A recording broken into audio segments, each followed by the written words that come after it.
지난 봄 네팔 선교지를 탐방하고 왔습니다. 방문하는 동안 한 상간 마을의 게스트하우스에 머문 적이 있습니다. 여행객들이 머무는 곳입니다. 굉장히 열악하죠. 특별히 방에 물이 잘 나오지 않아서 씻는 것을 포기할 정도였습니다.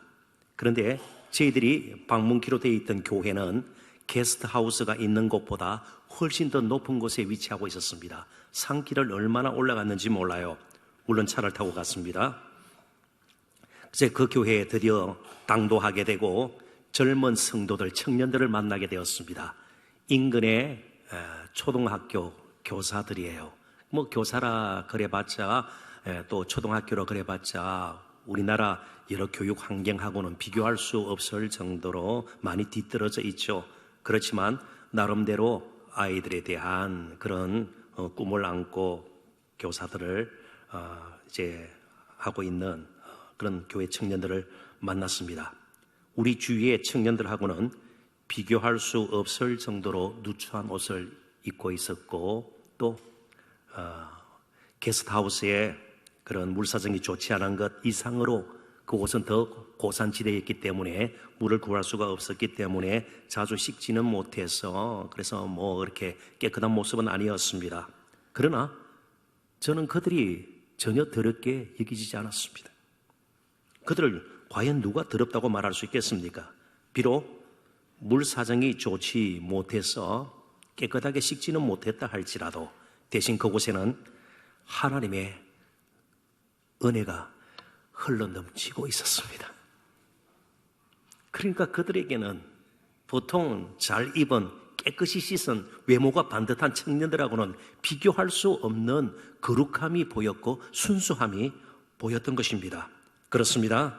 아무리 외모가 반듯하고 깔끔하게 차려입은 사람이라 할지라도 그 안에 있는 죄와 더러움이 씻기진 상태가 아니라면 앞으로 어떤 직업을 가지든 어떤 신분을 가지든 또 어떤 인생의 길을 가든 어디에서 살든 언젠가는 그 추하고 흉한 모습이 드러나게 되어 있습니다. 왜요? 죄와 더러움이 씻겨지지 않은 상태로 잠잠하게 침전되어 있기 때문에 그렇습니다. 다만 일시적으로 겉만 그럴듯하게 보일 따름입니다. 어디에서 무엇을 하며 살든 우리 모두에게는 죄와 더러움을 씻는 이 은혜의 셈이 필요한 것입니다. 이스라엘 백성들은 우상 숭배의 죄를 거듭거듭 짓다가 결국 바벨론에게 멸망당하고 맙니다. 그러나 하나님께서 그들을 잊지 아니하시고 다시 옛날 땅으로 돌려보내십니다. 그걸 귀환이란 말을 쓰죠. 바벨론 포로에서 돌아옵니다. 주전 538년경부터 그 일이 시작이 되죠. 그런데 하나님께서는 단순히 옛 땅으로 돌아오는 것 이상으로 하나님께 돌아오기를 원했습니다. 그러려면 그들의 죄와 더러움이 씻어져야 할 필요가 있었던 겁니다.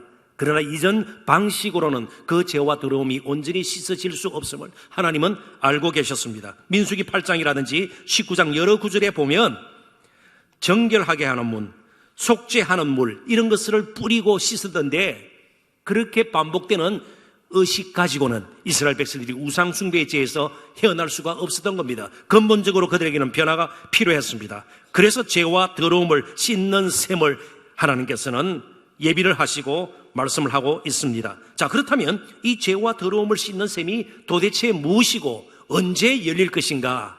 이걸 우리가 오늘 본문을 통해서 살펴보기를 원합니다. 몇 가지 주제를 가지고 좀 더 본문을 깊이 나누는 가운데서 이 셈에 대해서 우리가 좀 더 익숙해지고 그리고 그 셈이 무엇인가를 알고 깨닫고 그 셈이 얼마나 우리 인생에 소중한 것인가를 다시 한번 되새기는 시간을 가졌으면 좋겠습니다. 첫 번째 주제는 성전 재건입니다. 우선 스가랴서 1장 3절을 제가 인용을 하겠습니다. 그러므로 너는 그들에게 말하기를 만군의 여호와께서 이처럼 이르시되 너희는 내게로 돌아오라 만군의 여호와의 말이니라 그리하면 내가 너희에게로 돌아가리라 만군의 여호와의 말이니라. 이스라엘 백성들이 계속 하나님께 돌아오기를 원했지만 그들 스스로는 돌아갈 수가 없었습니다. 마음에 있는 욕심, 죄와 더러움이 가득 그들을 붙들고 있었기 때문입니다. 그래서 하나님께서는 이스라엘 백성들에게 한 가지를 명하시게 됩니다. 이제 이스라엘 백성들이 바벨론 포로지에서 돌아와서 제일 먼저 해야 할 일은 바로 성전 재건이었습니다. 바벨론에 의해서 완전히 무너져버린 첫 번째 성전인 솔로몬 성전을 다시 짓는 것이었습니다. 학개서의 주제도 동일한 성전 재건입니다. 그런데 이스라엘 백성들은 포로에서 돌아와서 먹고 사는 것이 너무나도 빡빡했습니다. 그래서 그들의 관심은 하나님의 집이 아니었고 자기들의 집이었습니다. 자기들의 집 짓는데 너무 관심을 두다 보니까 한 20년 가까이 성전을 지으라는 하나님의 말씀을 완전히 그냥 무시하고 자신들의 집에 관심을 가지고 살기에 바빴습니다. 그러나 하나님은 계속해서 성전 먼저 지을 것을 요구하셨습니다. 자, 그렇다면 성전이 도대체 뭐길래 하나님께서는 이렇게 중요하게 바쁜, 먹고 살기도 힘든 그들에게 성전을 재건하라고 명령을 하셨을까요? 성전은 살아계신 하나님과 만나는, 즉 생명의 교제가 이루어지는 곳이요, 임마누엘, 하나님이 우리와 함께 하신다는 것을 가시적으로 눈에 볼 수 있도록 표현한 것입니다. 건물을 통해서 하나님이 우리와 함께 하신다는 것을 날마다 바라볼 수 있게 했던 겁니다. 확신 가운데 살 수 있도록 성전을 통해서 하나님이 우리와 함께 하신다는 것을 늘 마음속에 새기도록 주신 것이 성전입니다. 그러니까 무너진 성전을 재건한다는 것은 임마누엘 신앙을 회복하는 것입니다. 더 나아가서 오실 진정한 임마누엘이신 예수 그리스도를 갈망하고 또 맞이할 준비를 하는 일입니다. 특별히 오늘 성탄절을 저희들이 보내면서 마찬가지로 우리 개인의 신앙과 삶, 그리고 가정과 교회에서 여러 가지 이유로 무너진 성전이 다시 한번 재건될 수 있기를 바랍니다. 그것이 하나님께로 돌아가는 것입니다. 그런데 솔로몬 성전은 돌로 지어졌습니다. 아주 아름답게 웅장하게 지어졌습니다. 그러나 바벨론 포로에서 돌아온 그들에게 삶이 넉넉지가 않았습니다. 솔로몬이 지었던 그런 성전의 웅장함과 화려함은 하나님도 기대하지 않았습니다. 대신 어디든지 갈 수 있는 곳에 다다라서 거기서 나무를 가져다가 성전을 지으라고 그랬습니다. 화석류, 감람나무, 그것은 어디에서나 구할 수 있는 나무였습니다. 그래서 이 나무를 가지고 성전을 지으라고 그랬습니다. 그래서 두 번째 성전이 스룹바벨 성전입니다. 첫 번째는 돌로 지은 것입니다. 두 번째는 나무로 지은 것입니다. 그런데 하나님께서는 또 다른 성전을 이번에는 하나님께서 지으셔서 우리 가운데로 보내주십니다. 바로 진정한 성전 대신 육신을 입고 이 땅에 오신 예수 그리스도가 바로 성전입니다. 몸으로 된 성전입니다. 돌로 된 것도 아니요, 나무로 된 것도 아니요, 몸으로 된 예수 그리스도가 정말 하나님과 우리가 만나는 임마누엘, 하나님이 우리와 함께 하시다는 것을 가장 극적으로 표현한 바로 성전입니다. 요한복음 2장 19절부터 22절을 보면 예수 그리스도의 몸이 정말 성전이구나, 우리는 다시 깨닫게 됩니다. 유대인들이 성전 청결을 하시는 예수님에 대해서 문제를 제기합니다. 네가 무슨 권세로 이런 성전을 함부로 청소한다고 청결한다고 그러느냐, 그렇게 질책을 하자 예수님께서 대답하신 내용입니다.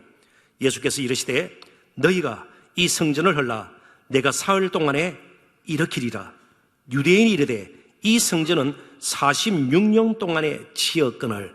이스라엘 역사상 성전은 세 개가 있습니다. 첫 번째가 뭐였습니까? 솔로몬 성전. 두 번째가 스룹바벨 나무로 지은 성전이에요. 근데 헤롯 왕이 보니까 나무로 지어진 성전이 너무 볼품이 없습니다. 그래서 유대인들의 환심을 사기 위해서 다시 한번 정축을 하는 거예요. 요즘 말로 리모델을 하는데 아주 거창하게 합니다. 그게 헤롯 성전입니다. 예수님 당시의 성전입니다. 그런데 그 성전을 헐라고 이야기를 하는 것처럼 유대인들은 오해를 했습니다. 어떻게 46년 동안에 지었거늘 내가 3일 동안에 일으키겠느냐 하더라. 그러나 예수는 성전된 자기 육체를 가리켜 말씀하신 것이라. 죽은 자 가운데에서 살아나신 후에야 제자들이 이 말씀하신 것을 기억하고 성경과 예수께서 하신 말씀을 믿었더라. 예수님은 자기 육체 성전을 이야기하는 겁니다. 사흘 만에 다시 헌 뒤에 일으킨다 이 말은요, 세운다 이 말은요, 예수님의 죽으심과 부활을 의미하는 것이죠. 이스라엘 백성들이 스스로 하나님께 나아갈 수 없음을 하나님께서 아시고 그들과 함께 하시기 위해서 성전을 재건하도록 명하셨습니다. 이제는 예수 그리스도를 통해서 우리는 하나님께 나아갈 수 있는 복을 누리게 되었습니다. 이런 좀 예비 지식을 가지고 본문 스가랴서 13장 1절을 다시 보도록 하십시다. 그날에 죄와 더러움을 씻는 셈이 다윗의 족속과 예루살렘 주민을 위하여 열리리라. 여기 셈, 히브리어로는 마커르라는 이 단어는 다른 곳에서는 근원어로 번역이 되는 단어입니다. 대표적으로 저희들이 찾아볼 수 있는 성경 구절이 예레미야 2장 13절입니다. 우리 같이 한번 읽어볼까요? 내 백성이 두 가지 악을 행하였나니 곧 그들이 생수에 권은되는 나를 버린 것과 스스로 웅덩이를 판 것인데 그것은 물을 가두지 못할 터진 웅덩이들이니라. 아멘. 여기 그들이 생수에 근원할 때 마코르, 셈으로 번역된 히브리 단어가 똑같이 사용되고 있습니다. 그러니까 이스라엘 백성들은 늘 긴장 가운데 살았습니다. 정말 생명에 권은되는, 생수에 권은되는 마코르, 이 셈으로 나아갈 것인지, 그러지 않으면 물을 가두지 못할 터진 웅덩이의 삶을 살 것인지 늘 긴장 가운데 있었습니다. 이스라엘 백성들에게 필요한 것은 바로 셈이었습니다. 터진 웅덩이의 삶을 그들은 청산해야만 했습니다.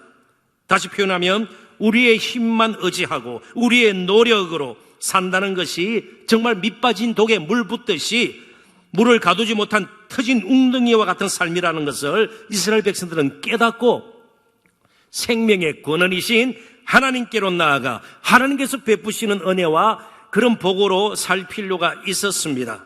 하나님이야말로 그들의 삶에 가장 큰 영향을 주시는 것이고 그들의 삶을 온전히 책임지고 이끌어 가실 수 있는 분이셨습니다. 그럼에도 불구하고 그들은 자기를 놓지를 못했습니다. 자기 집착에서 빼어나지 못했습니다. 터진 웅덩이의 삶을 살고 말았습니다. 이제 저희들이 날마다 생각할 것은 예수님은 정말 우리에게 영원한 셈이 되셔서 이제 저와 여러분의 삶을 이 땅에서뿐만 아니고 영원한 생명까지도 주관하시는 분이심을 우리는 확신할 필요가 있습니다. 조금은 제가 더 구체적으로 표현하겠습니다. 이제 하루하루를 오래 살아오는 동안 그리고 지금 앞으로도 내 인생에 가장 큰 영향을 끼칠 것이 무엇인가, 어느 분인가 선택을 하셔야 된다는 것입니다. 예수님인가, 그러지 않으면 돈인가, 성적인가, 나의 외모인가, 학벌인가, 나의 스펙인가 분명히 하셔야 된다는 겁니다. 예수님이 아니면, 그 셈으로 가지 아니하면 밑빠진 독에 물 붓는 것과 마찬가지입니다. 채워도 채워지지 않는, 물을 가두지 못한 터진 웅덩이, 이스라엘이 그렇게 살았습니다. 이제 그 삶을 청산하고 이제는 죄와 더러움을 씻는 은혜의 셈으로 하나님께서 나오라고 요청하시고 초청하시는 겁니다. 예수님은 새로운 성전이 되기 위해서 육신을 입고 우리 가운데 오셔서 은혜의 셈이 되어 주셨습니다. 하늘로부터 성전이 내려온 것입니다. 그리고 그 예수님 안에서 우리의 죄의 문제가, 죽음의 문제가 해결이 되고 치유와 회복을 우리는 경험할 수 있게 되었고, 하루하루 사는 동안 하나님께서 예수 그리스도를 통해서 주시는 그 사랑을 경험하고 이제 채우시고 도우시는 그 은혜를 누리면서 살 수 있게 되었습니다. 그래서 17세기 영국의 청교도 설교자였고 작가였던 토마스 왓슨은 예수님의 오심을 이렇게 표현했습니다. 설명을 했습니다. 그리스도는 우리를 하나님에게서 태어나게 하시려고 처녀의 몸에서 태어나셨습니다. 우리에게 그의 성령을 주시려고 우리와 같은 육체를 입으셨습니다. 우리를 낙원에 누이시려고 구유에 누우셨습니다.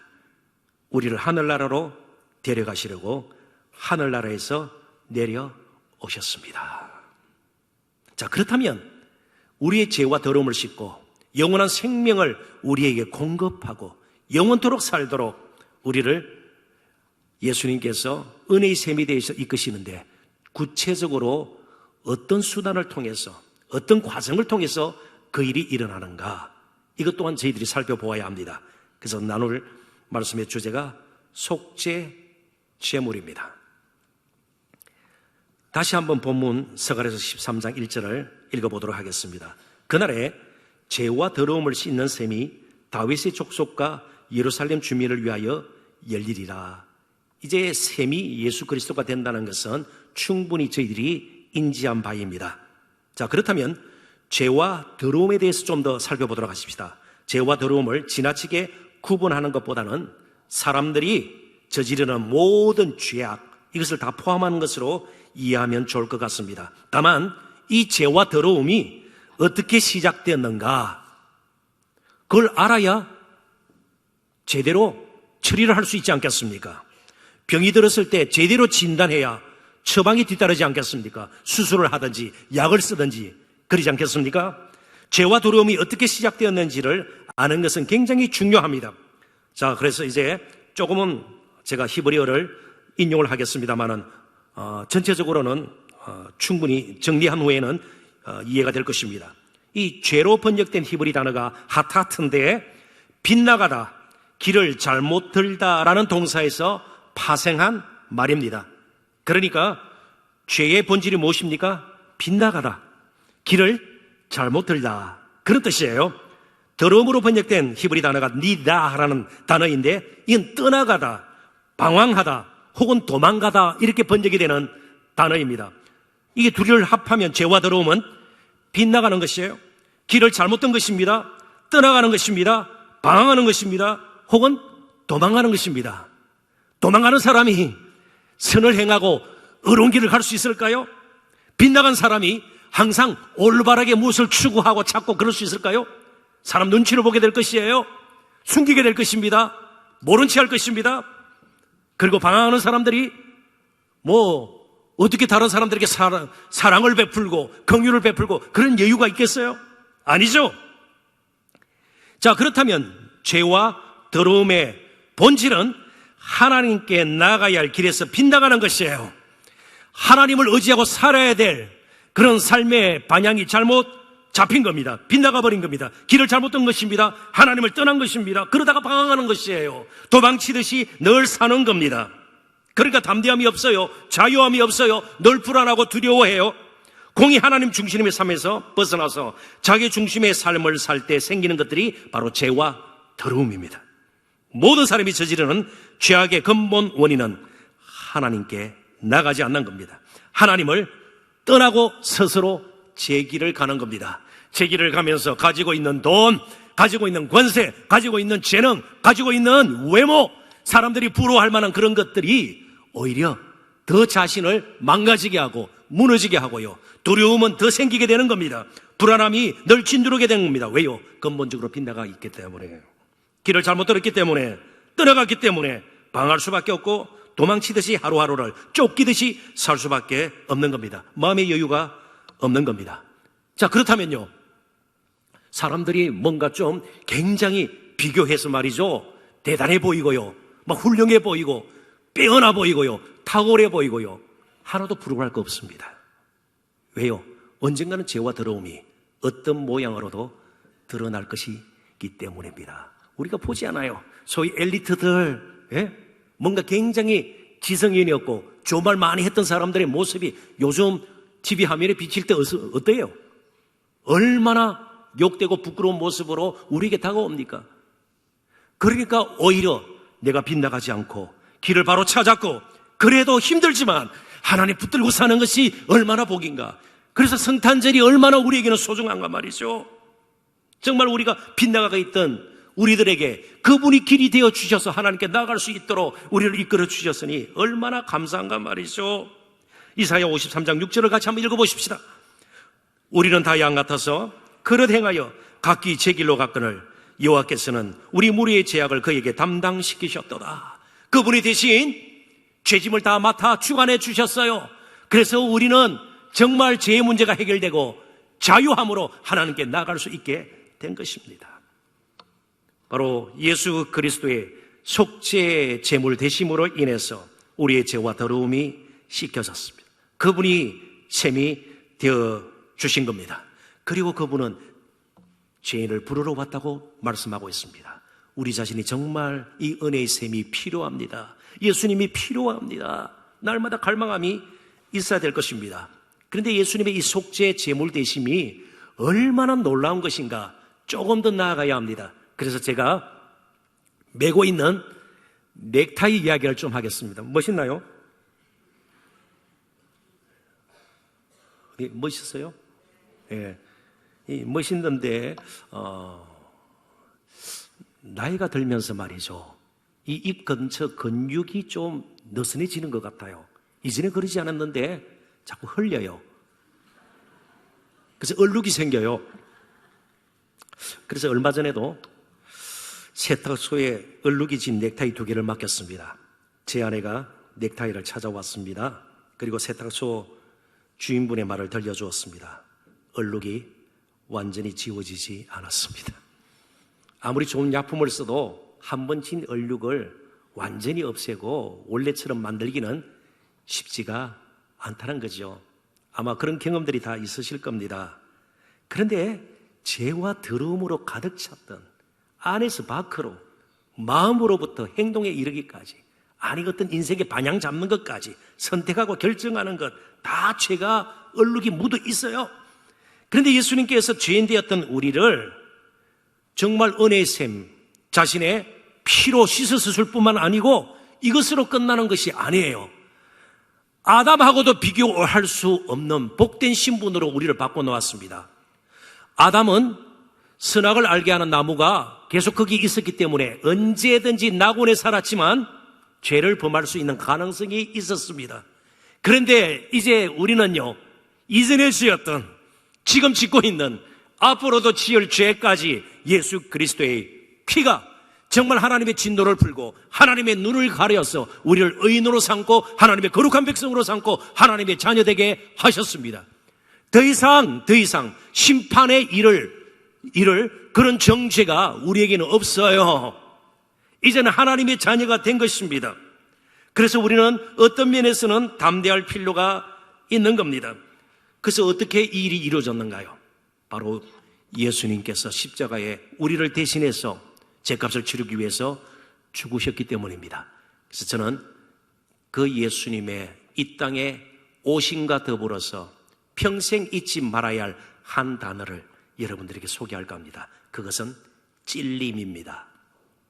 사가랴서 12장 10절을 제가 읽어봅니다. 내가 다윗의 집과 예루살렘 주민에게 은총과 강구하는 심령을 부어주리니 그들이 그 찌른 바 그를 바라보고 그를 위하여 애통하기를, 독자를 위하여 애통하듯 하며 그를 위하여 통곡하기를, 장자를 위하여 통곡하듯 하리로다. 우리가 찔려야 하는데 예수님께서 십자가에서 창에 찔리셨습니다. 우리가 십자가를 저도 다 갚을 수 없는 그 죄짐을, 죄의 형벌을 예수님께서 대신 받으셨습니다. 예수님의 오심을 생각할 때마다 우리는 예수님의 찔림을 기억해야 합니다. 이사야 53장 5절의 말씀, 여러분 너무나도 잘 아시는 말씀입니다. 또 같이 한번 읽어보도록 하십시다. 그가 찔림은 우리의 허물 때문이요 그가 상함은 우리의 죄악 때문이라. 그가 징계를 받음으로 우리는 평화를 누리고 그가 채찍에 맞음으로 우리는 나음을 받았도다. 아멘. 우리가 이 자리에 나와 있는 그분의 찔림, 그분의 상함, 그분의 채찍, 징계받음, 그분의 십자가의 고난 때문입니다. 자, 그렇다면 예수님의 십자가의 그 찔림이 나의 영혼을, 내 마음을 찌를 때에 이제 우리는 경건하고 거룩하게 살고자 하는 그런 마음으로 변화되게 되는 겁니다. 뭐가 찔러요? 예수 그리스도의 십자가의 죽으심의 그 사건, 복음의 사건이 우리를 찔러 주어야 예수님께서 십자가에서 나를 위해서 죽으셨다는 그 찔림의 사건이 생각이 나야 내 영혼이 찔림을 받고 내 마음이 찔리게 되는 거예요. 그래서 이렇게 살아서는 안 되겠다. 그래서 다시 은혜의 샘으로 나아가게 되는 것이고요. 이제는 하나님을 붙들고 살게 되는 것이에요. 그러지 않는 이상은요, 찔림이 없으면 계속해서 우리는 나아가는 겁니다. 제 길을 가는 것입니다. 그래서 예수 그리스도의 찔림은 우리의 일생에 굉장히 중요한 사건이에요. 바로 그로 말미암아 우리가 마음의 찔림을 받고 우리 영혼이 찔림을 받고 이젠 거룩한 길을 가야 되겠다 다짐을 하게 되고요. 정말 그 찔림이 우리에게 변화를 일으키게 되는 겁니다. 우리 자신의 어떤 선행, 공적, 열심, 경건 아니에요. 얼마 가지 못해요. 예수 그리스도의 그 찔림이 날마다 우리의 심령에, 마음에, 영혼에 찔림이 되는 겁니다. 오직 속죄제물로 드려진 예수 그리스도의 피가 우리 모든 죄와 허물을 더러움을 씻을 수 있습니다. 그래서 예수님의 이름 자체가 씻음을 그리고 건지심을 이야기합니다. 마태복음 1장 21절 아들을 낳으리니 이름을 예수라 하라. 이는 그가 자기 백성을 그들의 죄에서 구원할 자이심이라 하니라. 우리의 죄와 더러움을 씻고 죽음의 건세로부터 우리를 구해낼 자, 건져낼 자는 오직 예수 그리스도밖에 없습니다. 다윗의 족속과 예루살렘 주민을 위하여 이 셈이 활짝 열렸습니다. 귀천에 관계없이 다윗의 족속 왕족이든 예루살렘 주민, 일반 예루살렘 백성이든 사는 지역에 관계없이 우리 모두의 어떠한 죄도 예수님의 피는 씻을 수 있습니다. 다시 한번 우리가 성탄, 예수님의 오심을 생각할 때 속죄 제물 대신 예수님의 찔림을 우리는 기억해야 합니다. 이 아들의 찔림이 우리를 변화시켰을 뿐만 아니고 이 찔림이 하늘 아버지에게는 너무나도 큰 아픔이었습니다. 아들의 찔림 자체가 하늘 아버지에게는 너무나도 큰 고통이었습니다. 괴로움이었습니다. 그래서 보스턴 칼리지의 그 유명한 철학자 피터 크리프트는 예수님의 오심을 이렇게 아주 간략하게 해석을 했습니다. 한번 보시죠. 한번 같이 읽어보십시다. 예수님은 하나님의 눈물이다. 예수님의 오심 자체가 하나님의 눈물의 결정체입니다. 예수님의 오심이 눈물의 결정체입니다. 그래서 우리가 덧없이 습관적으로 맹목적으로 성탄절 행사 치르듯이 그렇게 성탄절을 보내서는 안 될 겁니다. 예수님의 찔림, 하나님의 눈물이 있는 성탄절.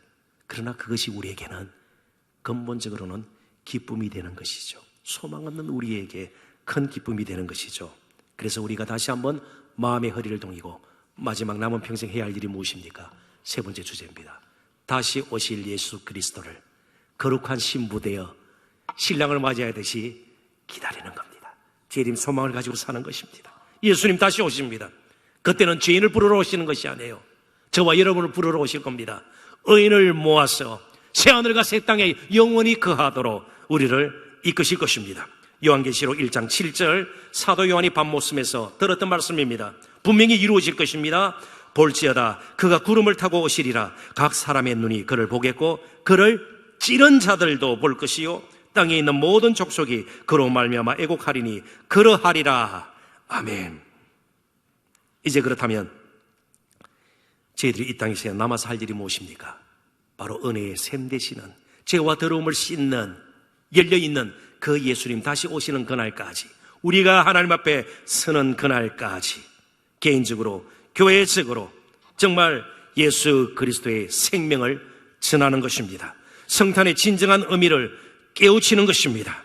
예수 그리스도 없이 성탄절을 보내는 이웃들에게 정말 긍휼의 마음을 품고 우리는 예수 그리스도의 생명의 복음을 전해야 합니다. 은혜의 샘으로 인도해야 합니다. 할 수 있다면 이제 저와 여러분의 삶이 은혜의 샘의 역할을 해야 합니다. 예수 그리스도가 진정한 은혜의 샘이지만 저와 여러분을 통해서도 그 은혜의 샘으로 인도될 수 있도록 저와 여러분이 살아있는 은혜의 샘이 되어야 합니다. 그래서 나눌 줄 알고 베풀 줄 알고 정직하고 조금이라도 양보할 수 있는 다른 사람을 겸손히 세울 수 있는 저와 여러분이 되어야 할 것입니다. 오직 예수 그리스도 그분만이 영원한 은혜의 샘이 되시고 바로 그 성전이 되어주십니다. 팀 켈러 목사님의 말을 인용하면서 말씀을 맺겠습니다. 성탄은 힘을 내 다 함께 힘을 합하면 세상을 더 나은 곳으로 만들 수 있으라고 말하지 않습니다. 왜요? 은혜의 샘이 와야 하기 때문에요. 우리 힘으로는 안 돼요. 언젠가는 다 죄와 더러움으로 가득 찬 이 세상에서 우리 또한 물들어 살다가 우리 또한 부끄러운 그런 모습으로 드러날 수밖에 없기 때문입니다. 은혜의 샘이 열려서 우리가 그 섬으로 함께가 다시 한번 회복이 되고 진정한 거룩한 하나님의 백성들로 이제부터 저희들은 살아야 합니다. 그 샘은 위로부터 내려진 이 성탄절의 가장 큰 선물입니다. 그래서 우리는 이 성탄절에 진정한 마음, 그 은혜의 샘 때문에 이렇게 외칠 수가 있습니다. 저와 같이 한번 외치도록 하십시다. 메리 크리스마스! 네, 감사합니다. 기도하십시다. 하나님.